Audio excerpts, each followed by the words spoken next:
கடந்த 2016ஆம் ஆண்டு வரை, அதாவது ஒரு 15 வருஷமா அந்த ரேஷன் கடைகள்ல வெறும் அரிசி மட்டுமே குடுத்துட்டு இருந்தாங்கன்னும். அதாவது அதுவரைக்கும் குடுத்துட்டு இருந்த இந்த அத்தியாவசிய பொருள்களான கோதுமையா இருக்கட்டும், இல்ல சர்க்கரை, எண்ணெய் இந்த மாரி அத்தியாவசிய பொருள்கள வந்துட்டு ஸ்டாப் பண்ணிட்டாங்கன்னும். வெறும் அரிசி மட்டுமே குடுத்துட்டு இருந்தாங்கன்னும். 2016ல அந்த அரிசி கொள்முதல் பண்றதுல ஏதோ ஒரு ஊழல் நடந்ததுனால, அப்ப இருந்த கவர்னர் திரு கிரண் பேடி அவர்கள் அரிசி குடுக்குற திட்டத்த ஸ்டாப் பண்ணிட்டு, இந்த ரேஷன் கார்டு யாரெல்லாம் வச்சிருக்காங்களோ அவங்களோட குடும்பத்துக்கு தலா ரூ. 600 மாசம் மாசம் வரவு வைக்கப்படும். அந்த மாரி ஒரு ஸ்கீம வந்து கொண்டு வராங்க.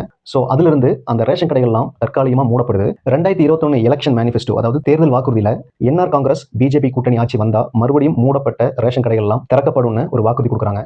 அதுபடி ஆட்சிக்கும் வராங்க. உடனே இல்லைனாலும் 2024ஆம் ஆண்டு மறுபடியும் அந்த மூடப்பட்ட கடைகள்லாம் திறக்கப்படுது. அது முழுசா திறக்கப்படுதான்னு கேட்டா அங்கதான் பிரச்சனை. ஏன்னா இதுக்கு முன்னாடி செயல்பட்ட ரேஷன் கடைகள்லாம் பாத்தீங்கன்னா வாடகை பில்டிங்கிறனால, அதுக்கு வாடகை சரியா கொடுக்காதனால, அதோட பில்டிங் ஓனர்ஸ் எல்லாம் அதுக்கு பூட்டு போட்டதுனாலையும், ஒரு சில இடத்துல இருக்கிற ரேஷன் கடைகள் மட்டும் இயங்கிட்டு இருந்ததுனால, அங்க இருக்கிற மக்களுக்கு மட்டும் எந்த பிரச்சனையும் இல்லாம அந்த அரிசி மட்டும் அத்தியாவசிய பொருள் எல்லாம் கிடையாது, அரிசி மட்டும் விநியோகிச்சுட்டு இருக்காங்க. இந்த கடைகள்லாம் இல்லாத இடத்துல பாத்தீங்கன்னா இந்த கவர்மெண்ட் ஸ்கூல்ஸ் இல்ல முக்கிய பிரமுகர்களோட வீடு இந்த மாதிரி இடத்த சூஸ் பண்ணி அங்க ஸ்டோர் பண்ணி அங்க இருந்து மக்களுக்கு கொடுத்துட்டு இருந்தாங்க. அதுவும் ரெகுலரா இல்ல, ஒரு 3 மாசம் 6 மாசம் இந்த கேப்ல மக்களை வந்து போன் பண்ணி வர வச்சு கொடுத்துட்டு இருந்திருக்காங்க. கடந்த தீபாவளியில இருந்து தான் மாசம் மாசம் கரெக்டா அரிசி மட்டும் கொடுக்குறாங்கன்னும், அதுவும் போன தீபாவளி அன்னைக்கு மட்டும் அந்த அரிசி கூட, அதாவது தீபாவளிக்கு அரிசி கூட சேர்ந்து அந்த அத்தியாவசிய பொருட்களான எண்ணெய், கோதுமை, சர்க்கரை இந்த மாதிரியும் கொடுத்தாங்கன்னு சொல்லிக்கிறாங்க.